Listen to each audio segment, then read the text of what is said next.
Bonjour à tous et bienvenue dans cette nouvelle émission de Bonjour chez vous. Nous sommes vendredi. Nous espérons que vous avez apprécié les émissions. Depuis ce lundi, nous avons parlé de beaucoup de thèmes différents. Et aujourd'hui, on veut vous encourager, à vous qui êtes nouvellement chrétiens et même chrétiens de longue date. On veut vous poser la question, où est ton feu depuis ta nouvelle naissance? Et pour cette émission, je suis en compagnie de mes deux amies, Annabelle et Aurélie. Bonjour Nadine. Allô les Félicitations filles. pour cette belle semaine. Merci, félicitations à vous pour tout ce que vous avez apporté cette semaine. C'était vraiment un plaisir de faire le ministère ensemble. Est-ce que les chroniqueurs ont mis du feu, Nadine? Oui, c'était vraiment bien. Franck a mis du piquant. Avec la musique piquant. Franck, Ouais. En tout cas, sois béni, Franck, tu y es. Et aujourd'hui, Aurélie, on parle un peu de toi parce qu'on parle de où est passé ton feu depuis de ta nouvelle naissance. oui, bah c'est ton C'est pour ça que tu parles de moi, Nadine. Pas dans ce sens, parce qu'en deuxième partie d'émission, ça va être ton témoignage. Waouh. Oui, Oui, effectivement, j'ai rendu témoignage à Evelyne. oui, avec Yveline, vous avez pu échanger. On va voir cette capsule en deuxième partie d'émission de comment tu as eu une soif surnaturelle pour Dieu. Vraiment, c'était un très beau témoignage qu'on va découvrir. Et on va commencer cette émission avec toi, si tu veux bien, Annabelle. Je veux bien. D'accord, on commence tout de suite dans la pensée du jour. Lorsqu'on parle du feu de la nouvelle naissance, on parle de ce premier amour, ce qu'on a pu ressentir lorsqu'on a donné notre vie à Jésus, on l'a découvert. Et puis comme on le dit souvent, d'un seul coup, le soleil brillait, le ciel était plus bleu que jamais. C'est comme si on voyait les choses pour la première fois. Le voile était déchiré, une nouvelle vie. C'est waouh, c'est merveilleux, ton cœur est rempli d'amour. Tu te réveilles le matin, tu penses à Jésus, tu manges, tu penses à Jésus, tu vois des gens, tu penses à Jésus, tu vas au travail, t'as qu'une envie, ou tu vas à l'école, t'as qu'une envie, c'est rentrer pour prier, pour pouvoir lire ta Bible, passer du temps avec lui. Et puis aujourd'hui, qu'en est-il? Est-ce que tu as toujours ce même feu? Est-ce que tu as toujours cette même soif, ce même désir, ces mêmes expectative et avoir envie, avoir hâte de rentrer, avoir hâte aussi à la prochaine réunion, la prochaine fois que tu vas aller à l'église parce que je sais que je vais vivre quelque chose de super. Et on va lire ensemble dans Apocalypse 2 au verset 4 une parole qui est très dure, je trouve, à lire et à entendre, que Dieu fait à l'église d'Éphèse. Il lui dit: ce que j'ai contre toi, c'est que tu as abandonné ton premier amour. Souviens-toi donc d'où tu es tombé, repens-toi et pratique tes premières œuvres. Et je crois que dans ce passage, à la fois Dieu donne vraiment un avertissement qui est sérieux. Il dit: mais où est passé ton premier amour? Tu as besoin de te repentir. Mais il nous donne aussi la solution. Comment revenir à ce premier amour? Comment cette flamme, ce feu qu'il y avait au début peut revenir? Ce n'est ni par la connaissance, la théologie, etc.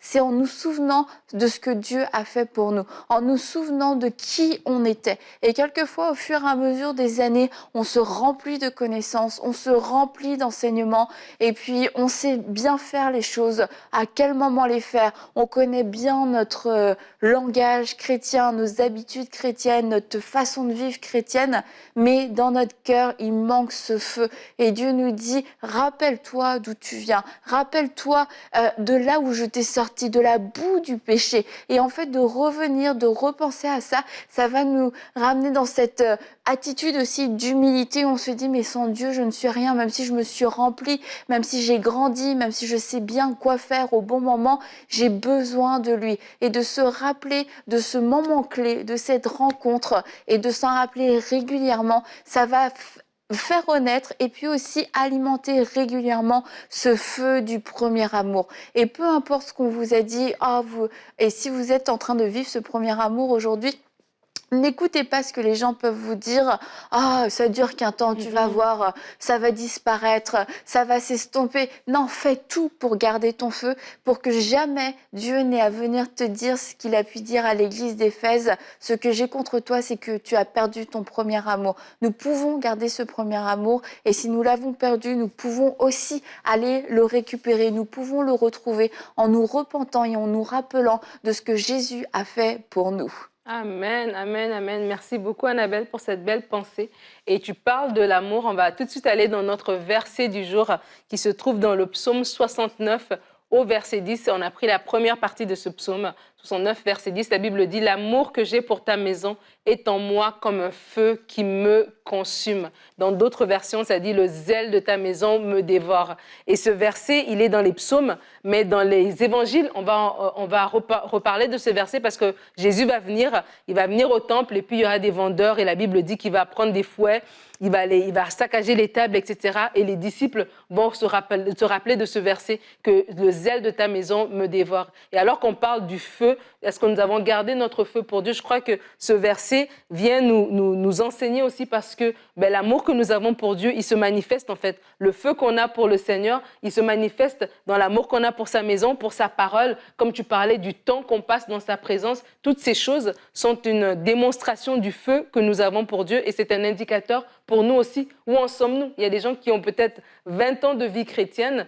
Et est-ce que dans ces 20 ans de vie chrétienne, est-ce que je suis arrivée à un point où je suis tellement confortable que ça ne vient plus me chercher en fait dans mon cœur la parole de Dieu, le temps dans la présence de Dieu, le temps dans sa maison, ou bien est-ce que vraiment je suis comme au premier jour? Comme dans un couple, au bout de 20 ans, de 30 ans, ce serait beau qu'on soit comme au premier jour. Mais avec le Seigneur, c'est vraiment une relation avec laquelle on doit être comme au premier jour. Vraiment avec cet engouement du premier jour, cet amour du premier jour, ce feu du premier jour, cette soif du premier jour, ça fait toute la différence. Et c'est un feu qui n'est pas appelé à s'éteindre, contrairement à ce qu'on peut penser, ce serait comme une fatalité. Bah oui, c'est le feu du premier amour, mais bon, à un moment donné, il va s'éteindre. En fait, non, on est censé l'alimenter, il est même censé grandir. Et puis, ce qui est beau avec les années, c'est que on va aussi acquérir de l'expérience, on va acquérir de la connaissance.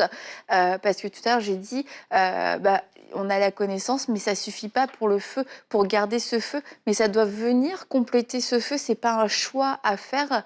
On va acquérir aussi une plus grande connaissance de Dieu, et tout ça ensemble, ça fait qu'on est des chrétiens, oui, plus matures, mais toujours aussi passionnés et amoureux de Dieu, comme dans un couple. Peut-être que c'est plus exactement, c'est pas la même chose, c'est pas la même passion, mais la passion est toujours là. Sinon, comme dans un couple, on devient juste des colocataires. Puis avec Dieu, c'est comme on a une relation platonique, mais on est appelé à avoir une relation avec Dieu, une relation passionnelle, une relation remplie de feu, où il y a encore des choses au bout de 10 ans, au bout de 20 ans, qui nous étonnent, qui nous font peur même, qui disent « Wow, je ne savais pas ça de toi, tu viens encore me surprendre » et qui vont venir, c'est toutes ces choses-là qui vont venir nourrir aussi le feu. Et l'une des façons d'entretenir le feu, c'est de passer du temps dans la présence de Dieu, en fait. Et au-delà des activités, parce que quelquefois, justement, qu'on grandit dans la vie chrétienne, mais les activités gagnent beaucoup de terrain. Et le temps passé avec Dieu, au détriment, je vais dire ça comme ça, du temps passé avec Dieu. Et c'est de veiller justement à ce qu'à chaque instant dans notre vie, les activités, même si elles sont faites pour Dieu, même si elles sont faites dans le cadre du royaume de Dieu, que ces activités-là ne viennent jamais dépasser le temps de qualité qu'on a avec Dieu. Et c'est ça qui va permettre au feu de se maintenir. Et quand on parle de feu de se maintenir, c'est vraiment dans la présence de Dieu que le feu se maintient.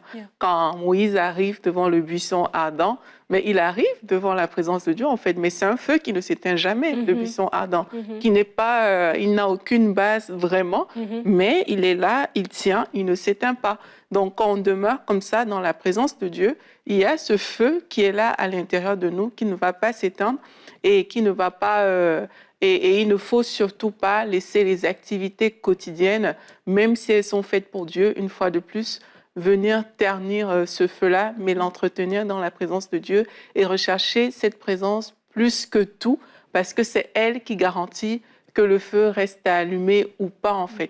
Trop de gens, dans le zèle qu'ils ont pour Dieu, ou en oubli Oui. de tenir dans la présence de Dieu. C'est valable aussi, parfois, avec le temps, les problèmes, entre guillemets, rentrent dans la vie chrétienne. Les problèmes que tu ne voyais plus quand tu as donné ta vie à Christ, parce que, comme Annabelle décrivait, tu es dans un élan vraiment très, peut-être euphorique, je ne sais pas, mais tout est beau et tout.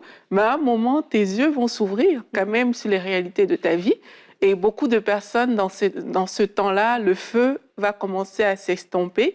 Donc, c'est aussi bien de toujours se rappeler que mais c'est dans la présence de Dieu, en fait, que mon feu s'alimente. Et de demeurer dans cette présence-là, qu'il y ait des difficultés, qu'il y ait des problèmes, ou que tout aille bien, ou que, voilà, on grandisse dans la vie chrétienne, c'est toujours revenir à la présence de Dieu de manière prioritaire. Absolument. Et quand tu parlais, je me dis, en fait, tu sais, dans un couple, c'est toi qui sais si ton feu est toujours allumé pour ton mari ou ta femme. C'est toi qui sais si au fond de ton cœur, tu es toujours aussi amoureux ou bien tu es rentré dans une routine, tu sais quoi faire, tu sais où te placer. Et je crois que dans notre vie chrétienne aussi, surtout si on est un chrétien de longue date, on peut arriver à ce constat. Où est-ce qu'on est dans des activités, où est-ce qu'on connaît notre parole, où est-ce qu'on fait les choses comme il faut, mais le cœur, il tremble plus, quoi. Il n'y a plus ce battement supplémentaire, en fait. Et c'est à nous de comprendre que ce battement-là, il doit être... Et c'est comme quand on se marie, il y a des gens peut-être qui sont mariés avant nous qui vont nous dire, ouais, après les enfants, ça sera plus comme avant. Ah oui, mais après, au bout de 10 ans, c'est plus comme avant. Mais nous, on doit prendre la décision que non, nous, dans notre couple, on veut aller en profondeur, de gloire en gloire. Et comme tu dis, peut-être ce ne sera pas pareil, mais ce sera plus profond. Tu sais, des fois, des couples qui sont là, ça fait 30 ans, vous avez traversé des hauts et des bas, ben, votre amour, il est profond, il est assis, il est solide. Et de la même manière aussi, dans notre relation avec Dieu, c'est une décision personnelle à prendre. Et peut-être vous êtes un chrétien de 20 ans de vie chrétienne, de 30 ans de vie chrétienne, c'est votre décision à prendre de dire, OK, est-ce que je suis toujours aussi amoureux? Oui, je connais intellectuellement, je connais par mon expérience, mais est-ce que dans mon temps avec le Seigneur, je suis juste remplie du Saint-Esprit au point où j'en pleure, en fait, parce que tellement il me touche, parce que tellement, voilà, je soupire après cette relation, en fait. Et c'est une décision à prendre personnellement. Et vous n'avez pas envié des plus jeunes chrétiens. C'est comme des fois des vieux couples qui vont envier les plus jeunes en disant « Ah, ils sont encore fougueux ». On peut envier des jeunes chrétiens en disant « Ah, ils sont encore tout feu, tout flamme et tout ». Mais non, nous-mêmes aussi, on peut le vivre, c'est une décision à prendre. Et vraiment, Dieu nous attend. Dieu nous attend pour nous rencontrer à ce niveau-là. Et c'est pour ça que aussi, tu vois, quand Annabelle en a parlé, le verset, on dit « Souviens-toi où tu es tombé et reviens à tes premières œuvres et repens-toi ». Moi, une des façons que je vois ça, c'est que, en fait, quand le feu s'estompe, tu peux... Il y a un moment dans ta vie, en fait, où ça commence. C'est pas que ça vient pas comme ça. Il y a un moment où petit à petit, tu vas voir que tu es gagné par différentes choses. Et c'est bien de le voir, en fait. C'est bien de s'arrêter et de se dire, ah, mais tiens, mais en fait, dans ma vie, en fait, c'est quand j'ai commencé peut-être cette relation-là, que j'ai vu que mon zèle pour Dieu a vraiment dégringolé. C'est bien de mettre le doigt sur des choses comme ça.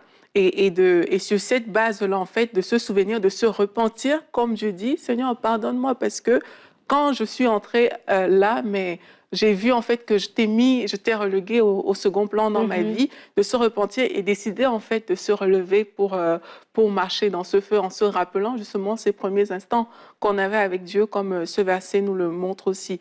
Donc c'est bien et c'est un travail peut-être que je vous encourage à faire, vous qui êtes à la maison, si vous sentez, comme Nadine disait, que votre feu a assez estompé, mais à quel moment, en fait, Seigneur? Pour certains, peut-être ça fait des années que la flamme ne brûle plus, mais ce n'est pas grave. Dieu nous dit de repens-toi et souviens-toi de tes bonnes œuvres, de tes premières œuvres pour revenir à ces choses-là.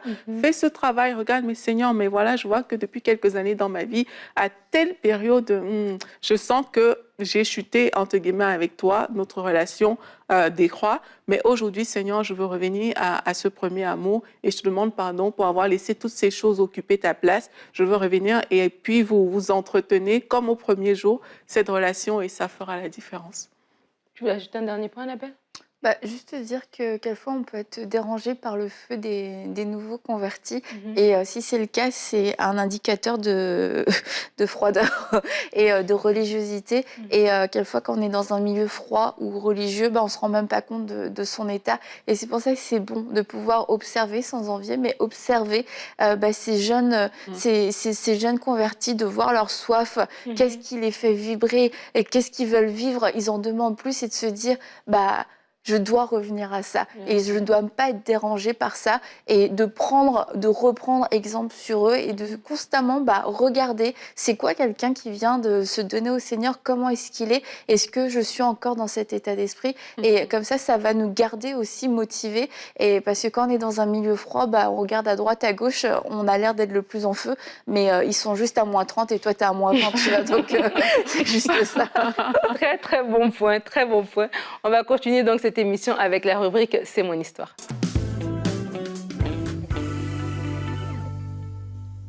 On se retrouve pour notre rubrique C'est mon histoire. Aujourd'hui, je reçois une star intergalactique.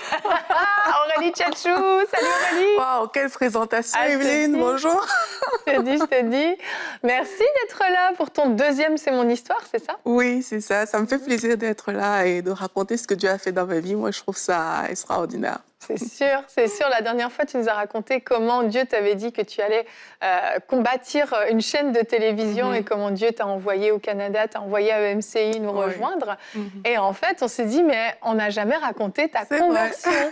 Donc aujourd'hui, c'est ce que tu vas nous partager. Et je suis vraiment Oui. très, très contente de faire ça avec toi. Mhm. Donc toi, tu étais au Cameroun. Je pense que c'est un secret pour personne. Non. Et tu étais dans une famille chrétienne, traditionnelle, c'est ça? Mhm. Vous alliez régulièrement à l'église. Comment ça se passait ton quotidien? Oui, c'est ça. C'est que je suis née au Cameroun et puis mes parents et tout nous ont emmenés à l'église un peu de façon naturelle. Et d'ailleurs, dans ma famille, les mercredis soirs, je me rappelle, on faisait l'étude biblique. Donc, on a grandi comme ça. On a grandi en allant à l'église et tout. Mais comme tu as dit, c'était, en tout cas, moi, à mon niveau, j'étais vraiment traditionnaliste. Je le faisais parce que mes parents m'y avaient fortement encouragée.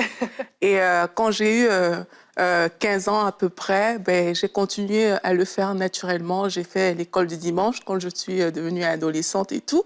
Et par la suite, je voyais comme ça en moi que j'aimais bien les choses de Dieu, mais à l'adolescence, j'ai vu aussi ma chair se développer, entre guillemets, on va dire ça comme ça. Et il y a des choses que j'aimais beaucoup des sorties nocturnes notamment. J'avais rencontré de nouvelles amies et tout. Du coup, j'étais entre les deux. J'avais ce côté que mes parents m'avaient enseigné, qui était, OK, on va à l'église les dimanches, comme des bons chrétiens. Et j'avais ce côté où, dans mon cœur, il y avait quelque chose qui était né. J'aimais beaucoup la nuit, j'aimais beaucoup Les ce boîtes de nuit, monde-là. t'aimais aller danser dans les C'est ça. discothèques, tout ça. J'aimais beaucoup ce monde-là, je ne sais pas pourquoi. Et ça, j'ai grandi avec ces deux étapes-là.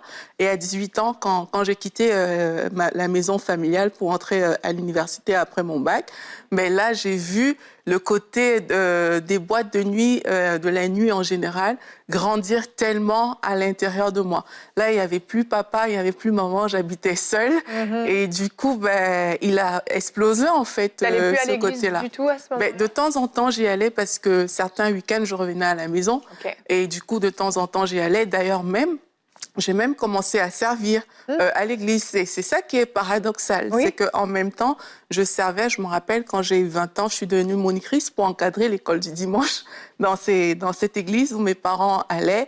Et je le faisais vraiment parce que, sur le papier, en tout cas, j'étais une bonne chrétienne. Je remplissais toutes les cases. Donc, je le faisais très bien. Mais à l'intérieur de moi, j'avais ce côté, j'aimais vraiment le dehors. J'avais des amis qui aimaient le dehors. Et ça, c'est ce qui a apporté toute cette période-là de ma vie jusqu'à ce que je voyage même pour aller en Belgique. C'est ça, tu es partie en Belgique c'était quoi, pour les études que tu as quitté le pays? Oui, c'est ça. Et tu t'attendais pas à faire une rencontre extraordinaire en Belgique? Non, pas du tout. Au début de ma vie en Belgique, j'ai continué naturellement ma vie. En plus, là-bas, je n'avais même pas vraiment d'église. Mais à côté de chez moi, genre à 5 minutes à pied. Il y avait un rassemblement de personnes aussi traditionnelles où j'allais chaque dimanche. Mais vraiment, c'est parce que j'avais la culture d'aller à l'église. Mais je n'avais pas forcément une relation personnelle avec Dieu. J'avais une culture de « il faut que tu ailles à l'église ». Et vous savez, quand les parents appellent pour montrer qu'on vit quand même bien, « Oui, maman, je vais de temps en temps à l'église. Ne t'inquiète pas, ça va. » Donc, c'est ce qui se faisait parce que j'avais pas un membre de ma famille en Belgique. J'étais vraiment seule. Et je continuais à aller à l'église. Je me suis même intégrée à un groupe de jeunes dans cette église traditionnelle, mais sincèrement, mon cœur n'y était pas. À peine on avait dit Amen, que j'avais déjà mon manteau, j'étais déjà partie. J'avais aucune communion réelle avec même les gens et tout, quoique je connaissais certaines personnes, parce que la plupart étaient des étudiants, on s'entendait bien. Mais ce côté communion fraternelle, je ne l'avais pas du tout. Et dans cette église-là, il y avait une personne qui était un monsieur qui s'appelle Jocelyn, qui m'a amenée à Christ au final. Je ne parlais pas beaucoup, comme je dis, je restais pas souvent après les cultes, mais dans le cadre de la jeunesse, on se voyait de temps en temps. Et lui, il priait pour moi. Donc ça, je l'ai appris plus tard, il priait pour moi. Il avait vu tout que le toi, temps. tu n'étais pas née de nouveau à ce moment-là. Oui, oui, il l'avait vu et il a commencé à prier pour moi. Et il m'avait dit plus tard, parce qu'il venait de temps en temps me parler. Donc il a commencé à venir, mais à l'époque, je vais dire que j'étais pas la Aurélie douce que vous connaissez aujourd'hui. T'étais un peu sauvage. Parfois, j'étais colérique et parfois, parce qu'il me prêchait le vrai évangile, lui, mais ça m'énervait.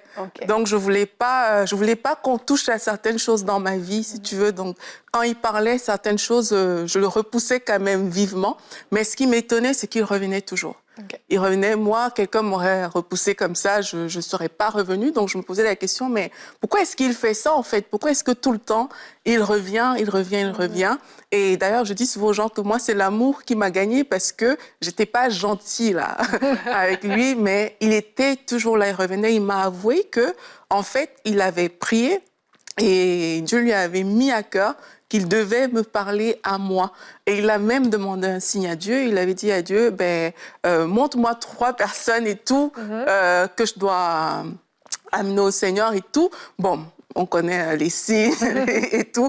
Mais bon, moi, ce jour-là, c'était la première fois que je l'appelais au téléphone. Je ne l'avais jamais appelé. Et lui, il avait vu ça comme une marque du Seigneur. Voilà, donc il était en mission. Je dois gagner Aurélie au Seigneur. C'est ça.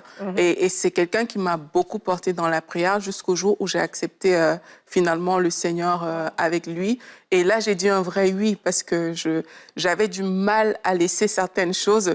Et ce que j'aimais, c'est qu'il ne me jugeait pas. Il savait ce que je vivais. Je ne cachais pas la vie que j'avais. Il savait ce que je vivais. Mais lui, il m'a accompagnée. Il ne m'a pas pointé du doigt, il m'a accompagnée dans ce processus. Toi, c'était le renoncement qui était difficile pour toi. Oui, c'était dur. Parce que tu avais gardé l'habitude d'être un pied dedans, un pied dehors. Et au fond, tu aimais bien ça. Donc, quand tu es née de nouveau, tu as vraiment décidé de renoncer à ta vie. C'est ça qui a amené les changements pour toi? Oui, c'est ça. Parce que moi, sincèrement, je trouvais que les églises étaient, ici au Canada, on dit plates. Il n'y avait pas de joie à l'intérieur. C'est mort un peu. Oui, c'est ça. Pour moi, c'était ça l'église. Et or, dans le monde, j'avais une certaine joie qui m'animait. Donc, du coup, je ne voulais pas lâcher prise parce que je me disais que je serais déséquilibrée et tout. Je ne savais pas qu'on pouvait s'amuser à l'église. Je l'ai découvert par la suite parce que Dieu a permis, quand la soif que j'ai eue s'est développée, que j'aille dans une vraie église locale où on faisait tellement de belles choses. Je me dis, waouh, à l'église, c'est possible de rire, de danser. Ça, c'est des choses que je ne comprenais pas forcément avant. Mais c'était ce renoncement-là, il fallait que je l'aie. Et quand j'ai dit oui à Dieu, mais je n'avais pas beaucoup de paroles. Là. Je savais juste que mon cœur était d'accord, enfin. Et puis, je priais juste avec une phrase, avec un mot. Je disais à Dieu, Seigneur, mais ne me laisse pas. J'avais cette chanson, Attire-moi à toi. Je la mettais et puis je parlais. Mais ce qui s'est passé, c'est qu'il y a une soif vraiment qui s'est déposée dans ma vie quand j'ai dit oui. Et cette soif-là, ce qu'elle a fait, c'est que dans la nuit, par exemple, quand j'arrivais pas à dormir, à l'époque, je vivais avec une de mes amies. En fait, je dormais, mais à l'intérieur de moi, il y avait des louanges qui chantait toute la nuit. Ça a duré longtemps pendant ma nouvelle naissance. Et puis, quand je me réveillais le matin, je disais, mais est-ce que tu as entendu les chants et tout? Mais non, elle avait rien entendu. Toi, tu étais dans un environnement Oui. de louange perpétuelle. En fait. Tout le temps, j'entendais, je me réveillais, j'avais l'impression d'avoir chanté toute la nuit et j'entendais des chorales vraiment chanter. C'était pour moi des choses incroyables. Ouais. Moi, j'avais jamais entendu même quelqu'un parler de ça un jour. Donc, j'entendais ça toutes les nuits. Ça a duré longtemps. Et puis, il y a une soif qui s'est allumée dans mon cœur. Donc, à l'époque, j'allais encore à l'école. Donc, quand je finissais mes cours à l'université, d'habitude, je parlais avec mes amis, mais au lieu de parler avec eux, je courais parce que j'avais envie de prier. J'avais tellement envie de passer du temps dans la présence de Dieu que j'avais soif et je me retrouvais comme ça, parfois endormie. Puis le matin, je me réveillais, mon cœur avait chanté des louanges. Et puis, j'étais même pas fatiguée. Je faisais des veillées de prière. Mais je ne me fatiguais pas, je pouvais travailler. J'avais un job étudiant le samedi, mais tous les vendredis, on faisait des veillées de prière et j'allais au travail le matin, mais je n'étais pas fatiguée. Donc, il y avait une force supérieure qui m'animait à l'époque. Et pareil, cette soif m'a portée comme ça. Je voulais tellement entendre parler de Dieu que dès qu'on me disait qu'il y a un rassemblement chrétien quelque part, ben, j'y allais. Mon ami avec qui j'étais un jour, il m'a dit, il y a Bénigne qui est venue... en Belgique. Et puis moi, j'étais comme Bénigne, c'est qui? Ouais, et tout, je ne le connais pas. Mais on est allé à cette soirée et je voyais le temps passer parce que nous, on n'habitait pas, il était à Bruxelles, nous, on habitait dans une autre ville. On avait un dernier train qui devait passer. Il fallait absolument partir avant que le dernier train y passe. Mais on ne pouvait pas, c'était trop fort. Et si vous me connaissez un peu, j'aime mon confort. Je ne me voyais pas dormir dans une gare à cette époque, pas du tout. Mais là, le temps passait, oui, mais on ne pouvait pas. On ne pouvait pas partir. Ça s'est fait comme ça sur 2 jours. On ne pouvait pas. La soif était tellement forte. Et à ce moment-là, j'ai appris c'était qui le Saint-Esprit. J'ai appris c'était quoi parler en langue. Il faut savoir que moi, je ne voulais pas entendre parler de tout ce qui est fermée, hein. Parler en langue. Non, j'étais vraiment fermée. Ça ne m'intéressait pas. Pour moi, c'était vraiment des fables, des trucs irréels. Et je ne voulais pas. Mais mon cœur s'est ouvert à ce moment-là. Et pendant ces deux soirées où on est allé à cette rencontre, j'ai vraiment appris qui était le Saint-Esprit. J'ai également vu toujours dans cet élan de soif, j'ai vu mes prières changer. Aussi, j'ai commencé à prier des prières que j'avais jamais fait. D'ailleurs, j'avais juste une phrase quand j'ai commencé à prier. Je connaissais pas du tout c'était quoi la prière. Et là, j'ai vu comment j'ai commencé à prier en disant à Dieu, mais je veux me réveiller pour toi, je veux dormir pour toi, je veux travailler pour toi, je veux tout faire en fait pour toi parce que cette soif m'habitait tellement à ce moment-là. Donc quand ça s'est fait comme ça, la soif m'a tellement portée et par cette soif, un jour aussi, j'ai entendu qu'il y avait encore un autre rassemblement de prière. Et puis, je suis allée là et c'était l'église qui allait devenir mon église locale. Par la suite, on a fait, il y avait 24 heures de prière dans cette église-là. Moi, je suis allée toute la nuit. Je suis restée là-bas. On a prié ensemble. Et puis le dimanche, ben, j'étais à cette église-là fidèle. Là où, dans le passé, j'avais tendance au amen à partir, à m'enfuir presque de l'église. Mais là, j'étais là, je restais. Je me rappelle, parfois, le pasteur devait nous dire « Rentrez chez vous. Le culte est terminé, c'est bon, vous pouvez partir. » Parce que je prenais plaisir à la présence de Dieu. Je prenais vraiment plaisir à tout ce qui concernait le Seigneur. Et je crois, Evelyne, que cette soif m'anime encore jusqu'à aujourd'hui. Amen, amen. Et ce que tu n'as pas dit, c'est qu'après cette rencontre, cette conférence de Bénigne, quelques temps plus tard, vraiment toute seule chez toi, tu as été baptisée du Saint-Esprit, alors que c'était quelque chose qui t'effrayait. Et ça a augmenté encore cette soif et ces temps de prière que tu vis encore aujourd'hui. Tu es vraiment une femme de prière, ça je peux l'attester.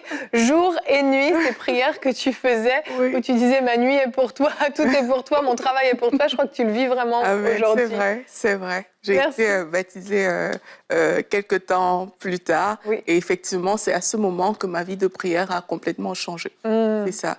Gloire à Dieu vraiment pour ton histoire. Merci Aurélie d'être venue nous la partager. Merci à toi et gloire à Dieu. Yes. Waouh, ben, gloire à Dieu pour ta vie Aurélie Tchatchou. Oui, je bénis le Seigneur parce que c'est de lui que vient ce témoignage. En tout cas, un beau témoignage. J'aimerais le dire, je le dis devant toute la francophonie, tu nous inspires. Tu es une femme de Dieu, tu es remplie de la soif du Seigneur et ça nous encourage. Là, c'est bon. Et le second de Nadine dans tout ce que tu viens de dire. Merci beaucoup et gloire à Dieu. Allez, gloire à Dieu. Bon, en tout cas, nous vous bénissons. Nous espérons que vous avez apprécié cette émission. Où est passé ton feu depuis ta nouvelle naissance? En tout cas, si tu n'es pas bouillant, c'est le moment de te ressaisir et d'être en feu pour le Seigneur. Nous vous souhaitons un excellent week-end dans la présence de Dieu, dans vos églises locales, avec votre Bible à la maison. Peu importe, passez du temps avec le Seigneur. On se dit à la semaine prochaine pour des nouvelles émissions de Bonjour chez vous.